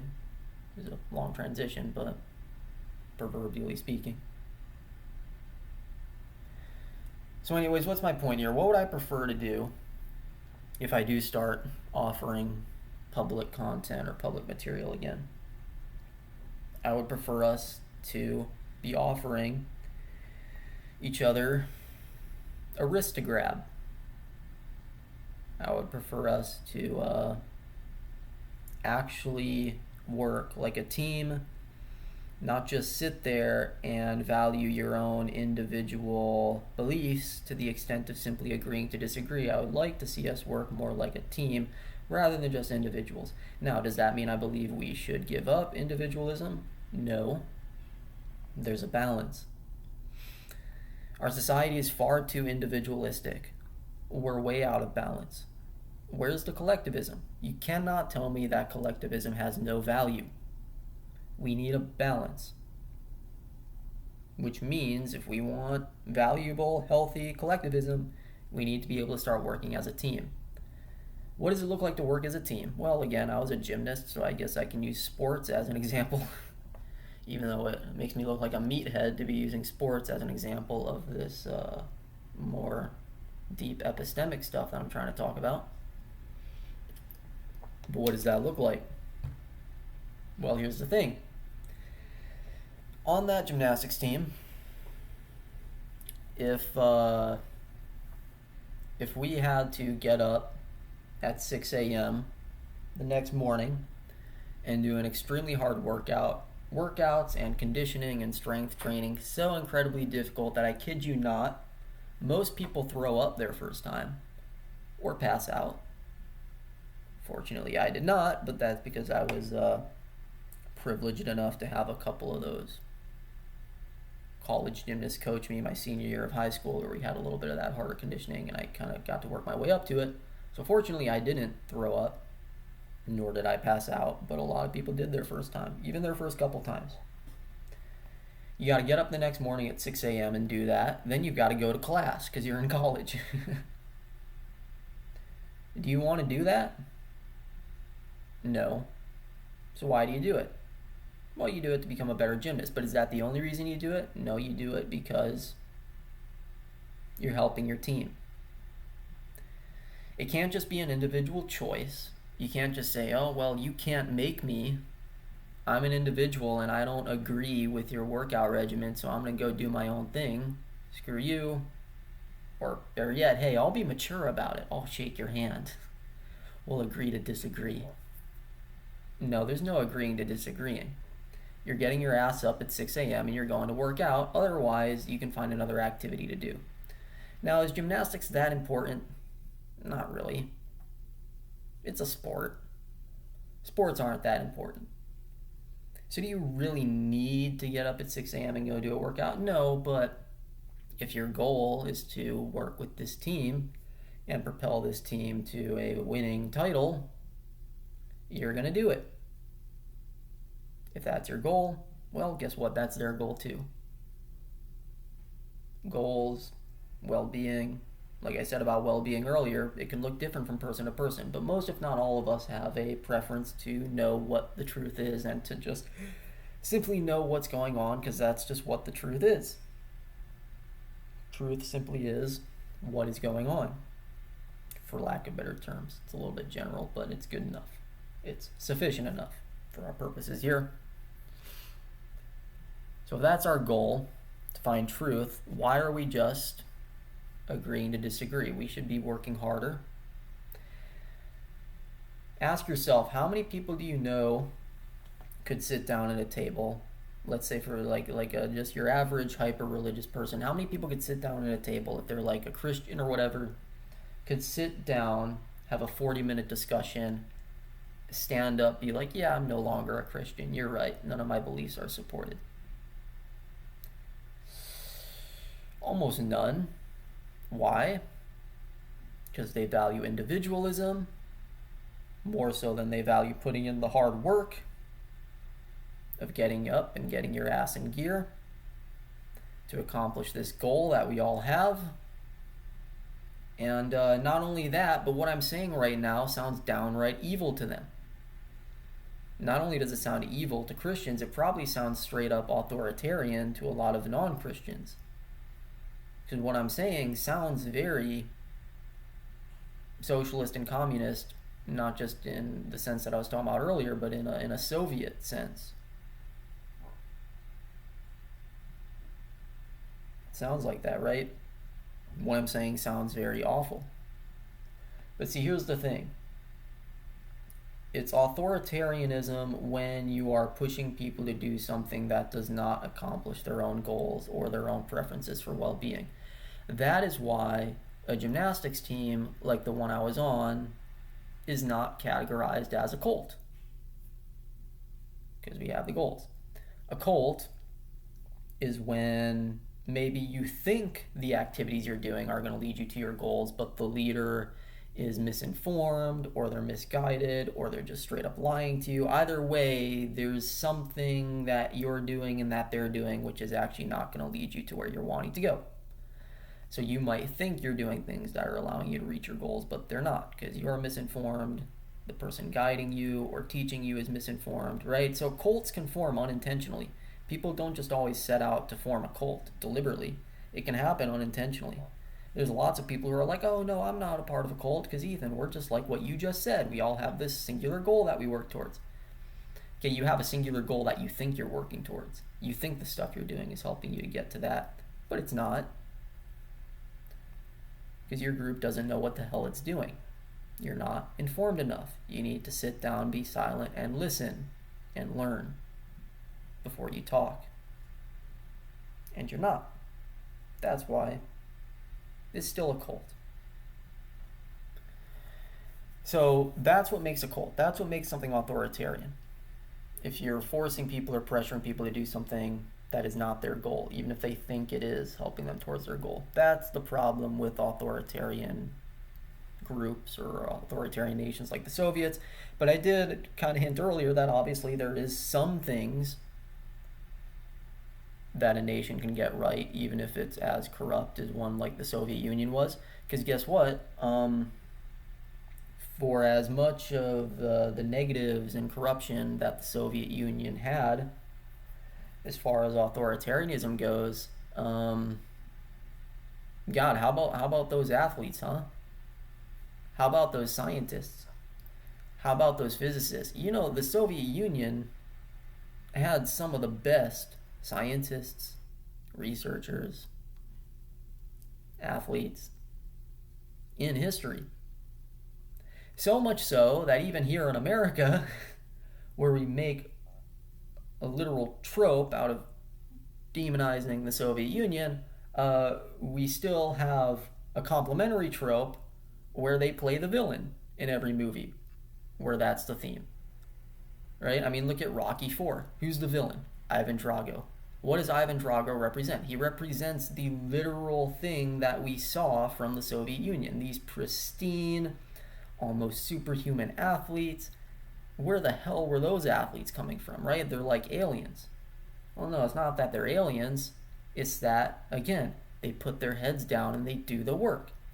I had a coach who competed for the 1992 gold medal winning team. He was a Soviet gymnast. The Soviet Union, I mean, they weren't the Soviet Union anymore because the Soviet Union collapsed in 1991, but they had already qualified a team to the Olympic Games in 92 because the World Championships the prior year in 1991 would have been in like the fall or something, so that was before the collapse. So the Soviet Union already sent a team to World Championships.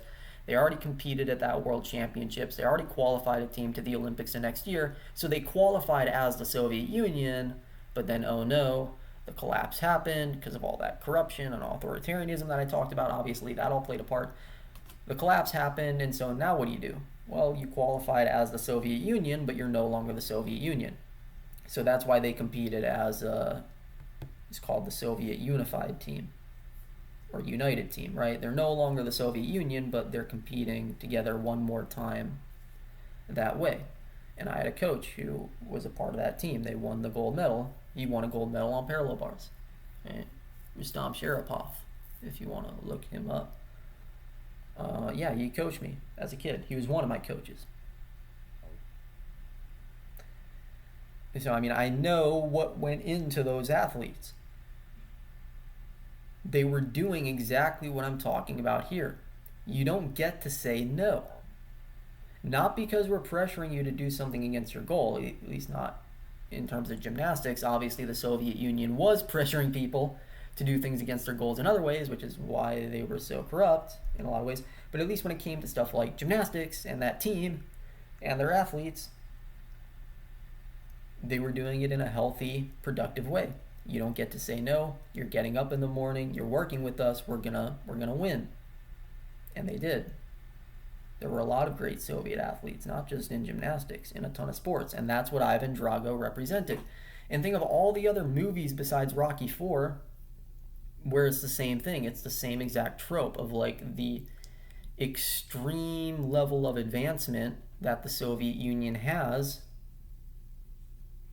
in certain disciplines. Where did that come from? Right? I mean, the Soviet Union, they were the first nation to ever launch an artificial satellite into orbit. They were the first nation to ever put a living organism into space. They were the first nation to ever put a human being into space. They basically won every step and every level of the space race in the 1960s. The United States just won the last step, right? We won the last step, which was landing on the moon, obviously. But every step before that, every rung of the ladder beneath that, went to the Soviet Union. They were kicking our ass. Just like their athletes do, right? Why? Because their scientists and engineers were so goddamn top-notch. Why? Because like Dr. Gao and like Rustam Sharapov, they put their head down and they do the work. You don't get to just walk away from the table. So you have to give credit where credit is due. As horrible as all the stuff that went on in that nation was, nobody's going to get everything wrong. Right? Nobody's going to get everything wrong. They got some things right, and they certainly got a hell of a lot of that stuff right. Look at another example. The 1980 Miracle on Ice hockey game. That Soviet team, they win 4 Olympics in a row or something like that? 64, 68, 72, 76. They were going for 5 until the U.S. beat them.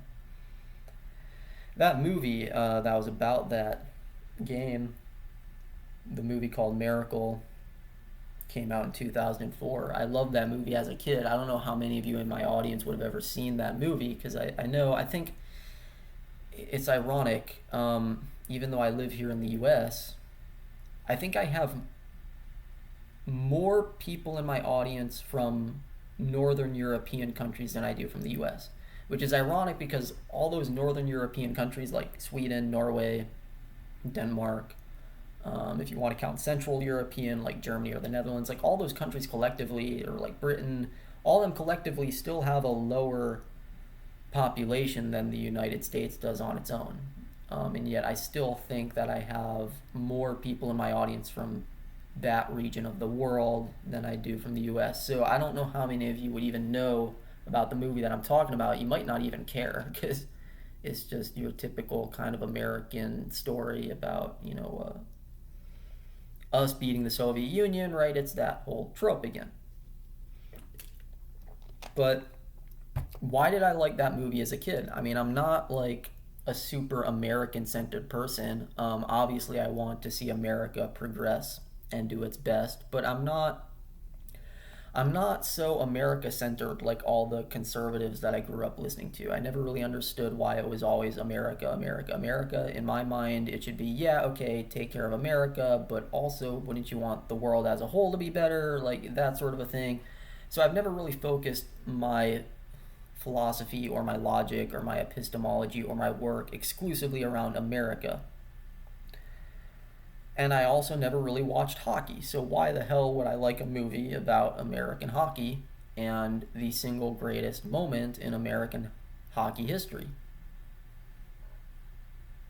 Why would I even like a movie like that? I mean, I have family who watches hockey. It's obvious as to why they would like a movie like that, but why did I like it? I was only a kid. I was 5 years old when that movie came out. I turned 6 in 2004, but I don't think I was 6 years old when it came out. I think I was still 5. I was still like in kindergarten. Why would I like a movie like that? The reason I like the movie is not because I like hockey. It's because I like rigor, which, as you can see, has become more emphasized now that I like people who just put their heads down and do the work. I like rigor. I like when things are so rigorous that it's almost like magic happens, right? It's so rigorous that you make things happen that weren't supposed to happen. That's what I like. In a general sense, that is what I've always liked throughout my entire Ethan life, right? That's what I've always had an interest in. I like rigor. Obviously people know that I have a degree in philosophy, so they think of me as a philosopher. Yeah, I'm a philosopher, but I'm not just a philosopher. Most of my work is not just philosophy. So people might think, oh, Ethan, wouldn't you like that movie for like the sports philosophy or this or that or the teamwork philosophy? No. I did not like that movie just for the philosophy either. My interest in that movie was much more technical because I was much more interested in the mechanics.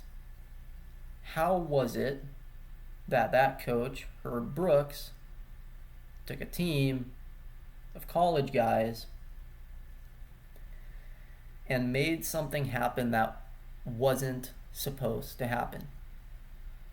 To the extent where they literally called it a miracle, right? That's the name of the movie. It's the name of the event, Miracle on Ice. That's how it's remembered, at least in the US.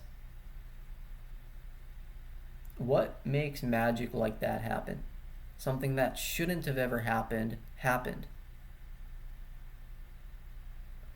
And what I notice is that what made it happen goes completely under the radar of almost everybody who watches that movie. It almost amazes me. I don't even know if my own family, who's watched that movie with me many times, I don't even know if they catch it. Because I think in their minds, again, it is what it is. It's the single greatest moment in American hockey history. But when I look at that movie, and certainly even when I looked at that movie as a kid, I saw something else. Yeah, I saw that. I obviously knew it was about hockey and the U.S. 1980 hockey team. I was also a gymnast. I liked the idea of being an Olympian when I was older. So obviously there was that too. It was a movie about the Olympics and the training and all the training that goes into making it to the Olympics. So I liked it for that reason too. But even deeper than that, there was something else under the surface which I liked and appreciated far more. Which was that it was not simply a movie about hockey or America or a great moment in American history. No, it wasn't just any of that. What it was literally what the coach, Herb Brooks, kept saying it was throughout the entire movie. He was taking the Soviet system of training that they used to produce those athletes and produce that incredibly intimidating hockey team and get them to their goal. It's literally in the first scene of the movie when Coach Brooks is meeting with that Olympic committee. He's like, hey, look, I want to create a hybrid. I want to create a system which is a hybrid of the Russian and Canadian styles. Right? The movie didn't just start off with America, America, America, America. Look at how great America is. Yeah, obviously it led to that. And yeah, it is a great American moment. I'm not taking that away from the US. My point is that a lot of the things that make America great are those sorts of hybrids. They are those fusions. Where it's not just about starting with America, it's about looking out and exploring the melting pot that the world has to offer. All these rigorous systems. You're not afraid to admit, hey, look, yeah, the Soviets, they're this awful authoritarian country that we Americans deeply despise, but hey, you got to give them credit. They've got a hell of a hockey team, right? Give them credit and adopt what they've mastered. Again, can you make that switch? Can you talk at the front of one room, walk over to another, give credit, sit down, be silent, and learn? That is literally what Coach Brooks did. He worked for the Olympic Committee, not at the start of the movie, but I mean, even before that, he was an Olympic hockey player himself, I believe, in like 1960. You know, the epitome of an American. He was able to look over at the Soviets and say, hey, you've got something going on there. I want to learn. From Canada also, he created a hybrid, Russian and Canadian style. And that was not just there in the opening scene of the movie, it was a continuous theme throughout the entire movie. There's literally moments in the movie, like multiple moments where he's either sitting there on his own, in his own house, in the dark, watching, footage of the Soviet hockey team practicing, right? His wife even has to come in and tell him to shut it off, and then he even has the whole hockey team sit on in a room together, watch the footage together. And he literally says, we're going to take their own game and shove it back in their faces. Like, the entire theme is there throughout the whole movie, and almost nobody recognizes it because they're so focused on the surface of, it's America, it's a hockey team, it's about one of our great moments. Yeah, it is. Again, we're not taking that away. We're not taking that away at all. It was one of the great American accomplishments in sports, definitely, right? We're not taking that away. All we're saying is that the ocean is not just its surface. It's got the surface. We're not taking the surface away, but let's go deeper. And that deeper theme flies under the noses of almost everybody who watches it. I never had an interest in hockey as a kid. Why was that such a favorite of mine as a kid? It wasn't my only favorite movie, but it was one of them. Why was it? because of that, the rigor. Being able to implement a system that makes something happen that shouldn't have happened, even if it comes at the price of adopting it from somebody who you despise, somebody who you have to go, okay, yeah, maybe in other cases I would be shouting at you, telling you that you're wrong, but here I'm just going to sit down and learn. I'm going to be silent, and I'm going to listen. Coach Brooks listened, and he won.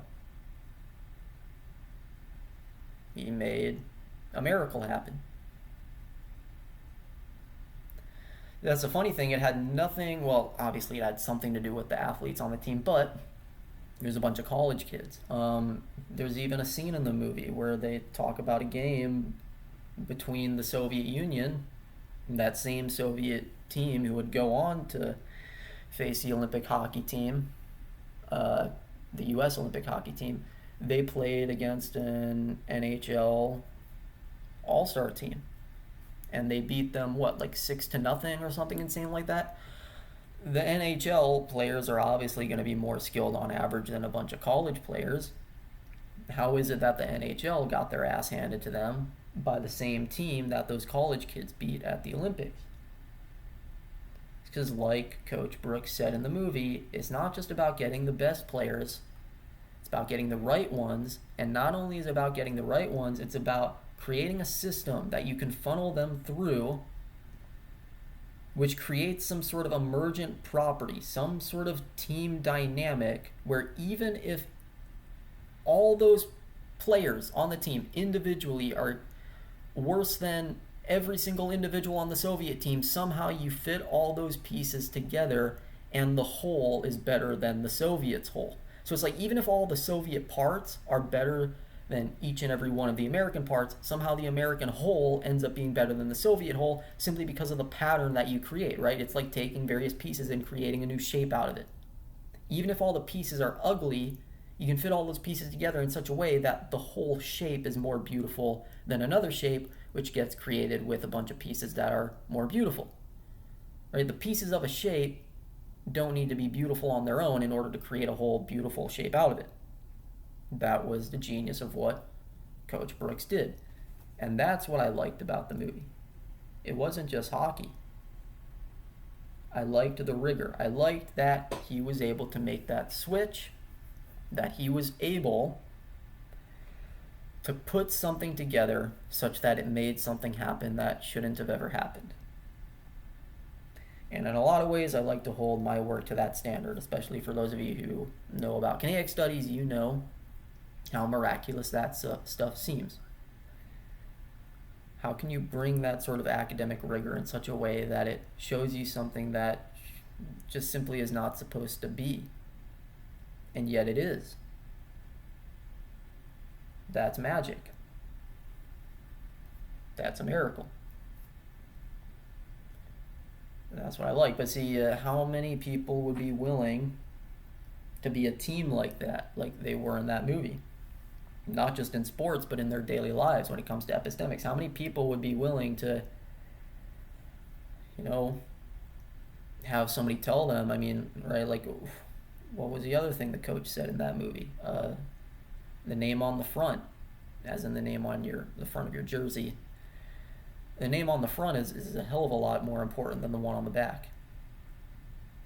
When it comes to sports, we like hearing stuff like that. But when it comes to daily life and our beliefs and our religious positions and political positions, most people don't even think that's an option. It's too authoritarian. How could you sit here and tell me I'm not allowed to value the back of my jersey?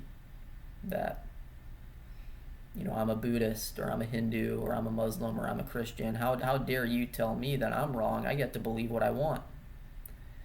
Hey man, we're all here struggling. It's not about you all the time. We need a balance. We need to be taken care of, right? Obviously, we need individualism. People need to be taken care of. So we do need healthy individualism. I'm not saying to forfeit it. I'm not saying to be authoritarian, not by any means. Obviously, that's a lot of the case where nations like the Soviet Union do go wrong. But we also need that teamwork, the ability to say, okay, at this moment, it's not about me. It is about the name on the front, not the one on the back. Can I sit here and work for the front? Can I give up what's on the back, even if it's over 99% of it, or even if I only keep 7.9% of it, or whatever? Can I just rip up that name on the back and only keep 7.9% of it? You're not even going to be able to read my name. Can I do that? God, I hope so. Because if not, we're in trouble.